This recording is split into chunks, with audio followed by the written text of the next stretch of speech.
절망에서 희망으로라는 제목으로 함께 말씀을 나누겠습니다. 사람은 누구에게나 고난과 절망의 순간이 있습니다. 여기 계신 분들도 많이 읽어보셨겠습니다만 하버드 의대 정신과 의사로 있었던 조지 델러트였고요. 2009년에 에이징 외, 우리말로는 행복의 조건이라는 말로 번역된 책을 발표하게 됐습니다. 이 책의 내용은 사실은 종적인 인간 발달의 종적인 연구를 72년 동안 수행했던 것을 발표한 것이었습니다. 1937년에 하버드 정신과 교수이자 의사였던 알리버가 동료 교수들이 사람들의 행복하게 해주는 행복의 요소들이 있을까 하고 연구를 시작했다고 합니다. 그 요소들을 알면 그것을 우리가 맞춰나가면 행복해질 수 있기 때문에 그랬던 것입니다. 그 연구의 표본 조사에는 1937년에 하버드 대학의 2학년생들이었던 269명, 그게 존 F 케네디 대통령도 포함되어 있다고 합니다. 그 연구에 가면 나중에 퍼센트는 늘어서 숫자가 훨씬 많아집니다만 그들의 일생을 탐색해 가다가 중간에 조지 델러트 교수도 참여 함께 연구하게 된 것이죠. 근데 그들의 인생을 추적해 갔더니 미국의 최고 엘리트들이 모여있다고 하는 하버드 학생들도 그들의 인생이 좋은 인생이 아니면 승승장구의 인생을 산 사람은 한 사람도 없다는 것입니다. 중간에 정신병원을 떠나들기도 하고 인생의 고난을 겪기도 하고 그렇더라는 것입니다. 사람은 누구에게나 이처럼 어떤 사람도 고난과 자질의 순간들을 피해갈 수는 없습니다. 근데 그 이제 조지 델러트 교수가 사람이 행복하게 늙어가고 그리고 행복을 해주는 7가지 조건을 제시하는데 그 중에 하나가 뭐냐면 어려움과 고난을 대하는 성숙한 방어기제, 성숙한 삶의 그런 어려움들에서 대처하는 자세를 익히는 사람은 행복하게 늙어갈 수 있고 행복할 수 있다는 것입니다. 여러분은 고난과 절망에서 어떻게 희망을 찾아가고 극복하십니까? 오늘 학계 본문은 이런 문제에 대해서 우리에게 의미 있는 답을 줍니다. 오늘 학계 본문은 BC 520년에 선포를 우리로서는 보셨던 시고 그 당시에 어떤 상황이냐면 이스라엘이 BC 538년에 바벨론 제국 느부갓네살 왕에 의해서 정복을 당하고 왕손들과 또 지도자들과 많은 그 사회의 지도부 인사들이 바벨론으로 포로로 잡혀가게 됩니다.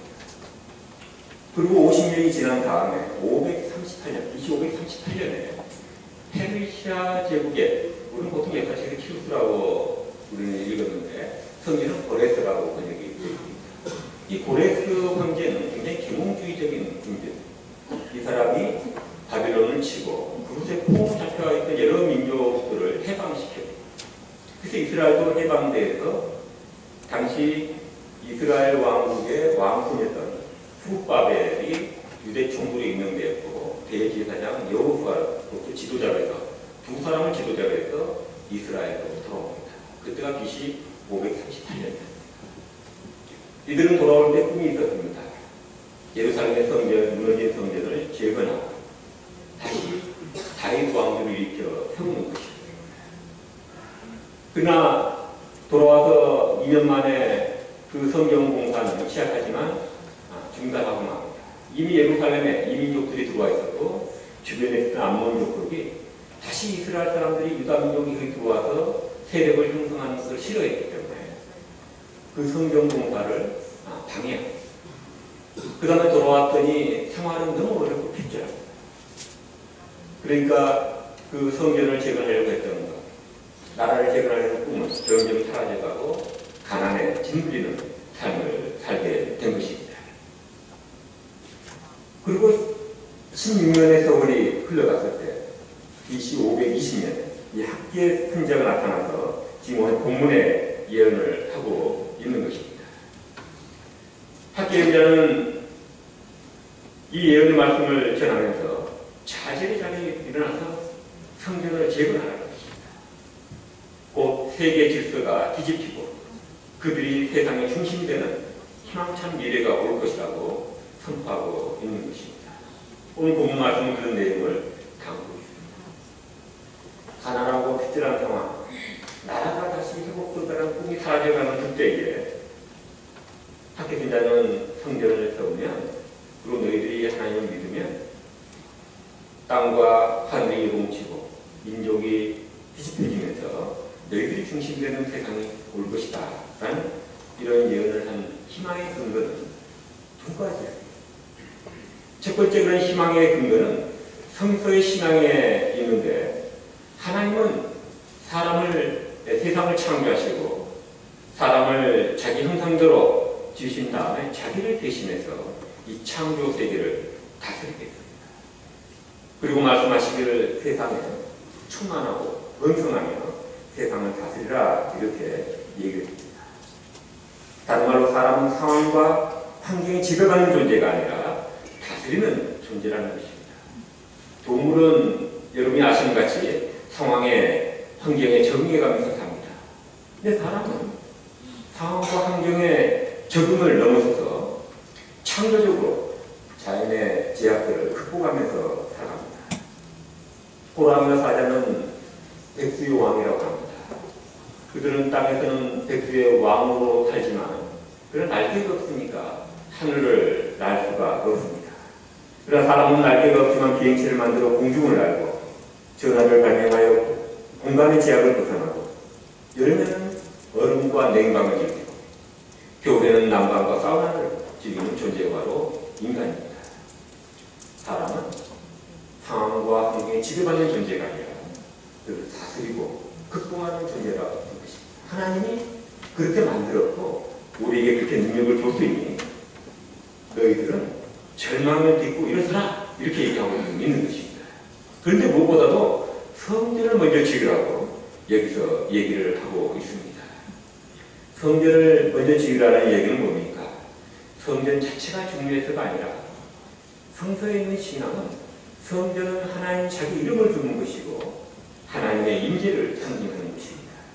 바로 하나님이 너희의 삶과 너희 공동체의 중심이 되어질 때에 너희들은 바로 하나님과 교제를 통해서 그의 능력을 힘입고 살 수 있게 될 뿐만 아니라 하나님의 진리로 마음의 중심을 잡고 상황을 극복하고 살 수 있기 때문에 그렇게 하라고 말씀하고 있는 것입니다.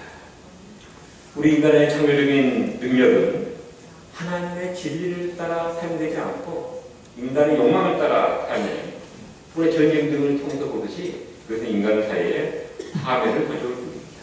그래서 이건 이처럼 학계 선지자는 먼저 성전을 지으라 이렇게 얘기하고 있는 것입니다. 둘째로는 학계 선지자가 현재 있는 성전이 초라하지만 미래엔 이 성전이 찬란하게 될 것이고 모든 민족의 보화가 그곳으로 모일 것이라고 희망의 미래를 말하는 것은 하나님이 역사의 주인이 계신다는 믿음 때문입니다. 역사는 강한 제국과 강한 사람이 지배하는 것이 아니라 하나님이 역사를 주관하신다는 것입니다. 그래서 2장 6절 7절에는 역사에 주신 하나님이 하늘과 땅 그리고 바다와 물을 뒤흔들어 놓을 것이고 그리고 모든 민족을 뒤흔들어 현재의 질서를 뒤집어 놓을 것이라고 예언하고 있는 것입니다. 그런 일이 가능한 것은 바로 2장 5절에 하나님이 그들의 하나님에 따라 언약에 변함이었고 하나님이 그들과 함께 할 것이기 때문에 그러한 예언이 성취가 될 것이라는 것입니다. 그래서 학계는 초라해보는 성전이지만 지어라 이렇게 얘기하고 있습니다. 이것은 성전 금 자체가 아까 말씀드렸듯이 금 자체가 중요한 것이 아니라 바로 하나님이 임재하는 것을 상징하기 때문에 그런 것입니다. 바로 하나님이 계실 때 또 그 하나님 믿을 때 그들은 역사에 하나님이 가져오는 미래의 역사에 참여할 수 있고 그리고 미래의 주인공이 될 수 있기 때문에 그렇게 말씀하고 있는 것입니다. 여기서 말하는 학계 선지자의 이 희망의 예언은 일종의 종말론적인 희망입니다. 그래서 오늘 성서 전과로 주어진 모든 본문들은 종말의 말씀들을 담고 있습니다. 대사로서가 그렇고 또 복음서가 그렇습니다. 왜냐하면 학계 선지자가 예언했던 그 예언이 바로 학계 선지자 당시에 성취되지 않기 때문에 그렇습니다. 당시 사람들은 하나님의 예언이 성취되지 않았을 거라고 생각을 했을 것입니다. 그러나 시간이 흐르고 그들이 성전을 짓고 그리고 그 성전을 중심으로 나라는 회복되지 않습니다. 그렇지만 성전을 중심으로 야외 하나님 신앙을 지켜나갔을 때에 그들의 민족은 흩어지지 않고 그들의 후손 중에 예수 그리스도가 태어나고 그리고 예수 그리스도와 그의 사도적 교회에 의해서 세계의 역사가 뒤집히고 그리고 모든 민족이 하나님께로 돌아오는 역사가 일어났기 때문에 그렇습니다. 그리고 마침내 2500년 정도가 지난 다음에는 1948년에 바로 이스라엘 나라도 회복이 되는 것을 볼 수가 있습니다. 오늘날 우리 사회와 현실은 이 학계선자 활동하던 시대와 저는 비슷하다고 생각합니다. 여러분이 잘 아시는 것처럼 60년대, 70년대는 가난을 물리치고 산업혁명을 일으켰습니다. 그리고 80년대, 90년대는 민주화까지 이뤘습니다. 여기 계신 많은 분들은 해체전이 들어서면서 저도 역시 마찬가지입니다. 우리 사회가 훨씬 더 상식이 통하고 자유롭고 그리고 성숙한 사회가 될 거다라는 그런 기대를 갖고 있었습니다. 그러나 여러분 지난 몇 년을 돌이켜보면 우리 역사는 거꾸로 가는 것 같은 그런 것을 우리는 볼 수가 있습니다. 보수 정권이나 진보 정권이나 똑같은 수준의 불통과 독단을 보이고 있고 보수와 진보의 두 진영은 양극단으로 치닫고 있습니다. 서로 간의 상식과 대화가 통하지 않아서 이런 극단적인 대립이 저는 북한의 핵보다 더 무섭습니다. 거기에다가 비생산적인 남녀 갈등, 계층 갈등, 세대 갈등 그리고 도덕적 해이가 불안된 현실은 많은 사람들에게 혼란과 좌절을 주고 있습니다. 사회가 이렇게 혼란스럽다 보니까 개인들이 자신의 삶의 문제를 해결해 가는 데서도 훨씬 어려움을 겪습니다. 그리고 많은 사람들이 무력감과 우울증에 시달리게 합니다. 작년 말에 동아일보에서 우리 사회의 행복지수를 조사를 했는데 그 결과가 놀라웠습니다. 행복점 100점 만점에 우리의 행복점수가 55.9점이었어요. 60점도 안 되는 것입니다. 대학교이니까 학점으로 얘기하면 F를 받았다는 얘기입니다. 그런데 거기 보면 세 가지 키워드가 있었습니다. 첫째는 가정성, 그 다음에 경제적 만족도, 그리고 작년에 들어온, 그전에는 건강이었는데 작년에 들어온 용어가 심리적인 안정입니다. 우리 사회가 이런 극단적인 갈등과 또 주변 국가의 갈등 이런 것을 보면서 국민들이 굉장히 불안해하는 것을 볼 수가 있습니다.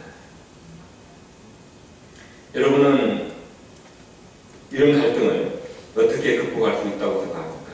또 이런 어려움과 좌절스러운 상황을 어떻게 극복할 수 있다고 생각하십니까? 저는 학계에서 보여주고 있는 두 가지 희망의 근거가 우리에게 극복하는 힘이 될 거라고 생각합니다. 첫째는 하나님은 우리를 상황에 지배받는 존재가 아니라 상황을 극복하는 능력을 갖게 창조했다는 이 믿음입니다. 이 믿음이 있을 때 우리는 어려움을 극복할 수가 있습니다. 지금 비록 내가 어려워도 내가 이것을 이길 수 있을 것이다. 하나님이 내 안에 이 어려움을 극복할 수 있는 능력을 주셨다라는 믿음을 가진 사람은 상황에 물리지 않고 상황을 극복할 수가 있습니다. 저는 명지대학에서 송자 총장님과 함께 몇 년 일을 한 적이 있었습니다. 그분이 저희 대학의 명지대학의 총장을 몇 년 하셨게 됐었는데 그분이 유학 시절에 얘기를 하시더라고요. 옛날에 유학을 가셨는데 그때는 뭐 영어가 많이 사이에 알려지지 않고 또 영어 공부할 성질이 많지 않기 때문에 영어도 익숙하지 않는 상황에서 유학을 갔더니 어려웠답니다. 첫 학기를 보냈는데 점수가 나쁘니까 지도교수가 부시더라는 것입니다.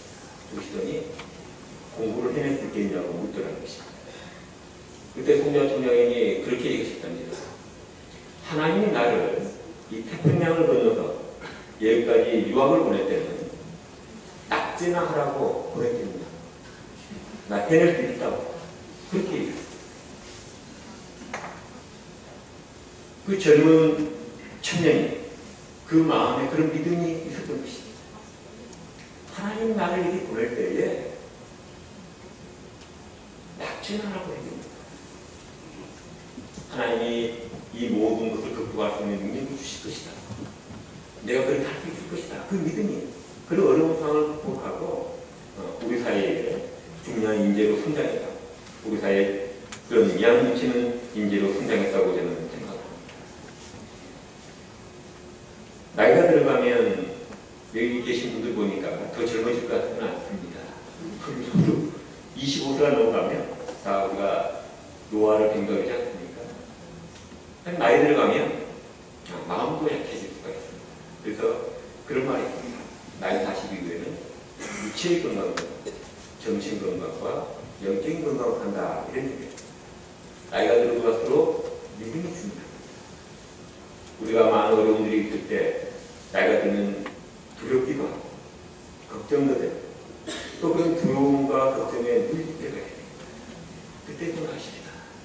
하나님이 이 인생을 내 인생을 감당할 능력을 주시고 또 그걸 감당할 수 있기 때문에 나를 이 땅에 보내셨지 않습니까? 그런 믿음을 가져보십시다. 그리고 우리가 우리 삶에 여러 가지 어려운 상황에 닥칠 때 극복할 수가 있을 것입니다. 둘째로는 하나님의 역사의 주인이셔서 사람들의 계획대로 악한 사람들의 계획대로 사람들의 어떤 야망으로 이 세상을 이용하려고 드는 사람들의 계획대로 이 세상에 돌아가지 아니하고 결국은 하나님의 정의와 진리가 이길 것이다. 하나님이 결국은 뒤집어 놓을 것이다. 그런 믿음을 우리가 가져야 합니다. 그런 믿음이 없으면 우리가 불안해지겠죠.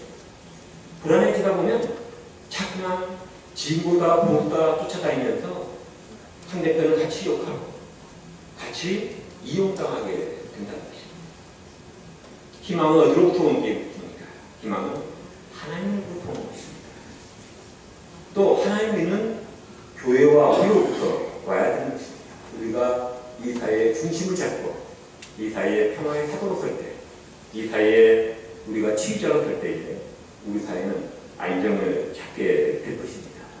또 우리가 그런 믿음이 있을 때 우리가 불안하지 않냐고 세상의 무게의 중심이 되어질 수 있을 것입니다. 바울 사도도 이런 믿음이 있었기에 빌립보 4장 6절에 이렇게 말씀합니다. 아무것도 염려하지 말고 오직 기도와 간구로 너희 구할 것을 하나님께 구하라. 이렇게. 또 로마서 8장 28절에 뭐라고 이야기하십니까? 하나님의 사랑하고 그의 뜻대로 부르심 받은 모든 사람에게는 모든 것이 협력하여 그런 일을 이룬다. 우리에게 일어나는 자녀들은 상황들도 우리 사회 속에 있는 상황들도 우리가 믿음을 잃지 않냐고 자리를 지키고 우리 사명을 다해가면 그러한 모든 것이 협력하여서 우리에게 득이 될 것이다. 하나님의 뜻을 이룰 것이다. 그런 믿음을 우리가 가지십시다. 브루턴 신학교의 도널드 킥스 교수는 에이전트 오브 호프이라는 책을 2002년에 냈습니다. 그건 여기서 뭐라고 얘기하냐면 목회자들 위한 그건 목회 상담, 기독교 상담 교수인데 목회자들의 목회의 기초는 하나님의 영원한 희망의 약속에 기초해 있기 때문에 목회자들은 하나님에 대한 믿음 때문에 희망이 가득 찬 신앙 고백을 할 수 있고 그런 희망이 가득 찬 신앙 고백을 받는 목사들이 세상에 희망의 대리, 희망을 제공하는 사람들이 되어야 된다. 이렇게 얘기했습니다.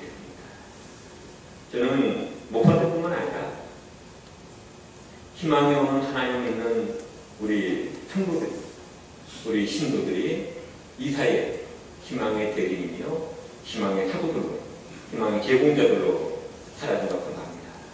그래야 우리 사회에 희망이 있고 또 그런 희망 가진 우리가 우리 인생의 어려움들을 대비해내고 역사를 대비해내는 힘을 가진 사람으로 살아갈 수 있을 것입니다. 다 같이 기도드리겠습니다.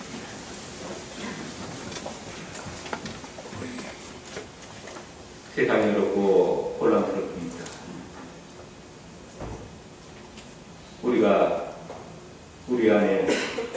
주께서 세상을 이길 힘을 주셨다는 믿음입니다.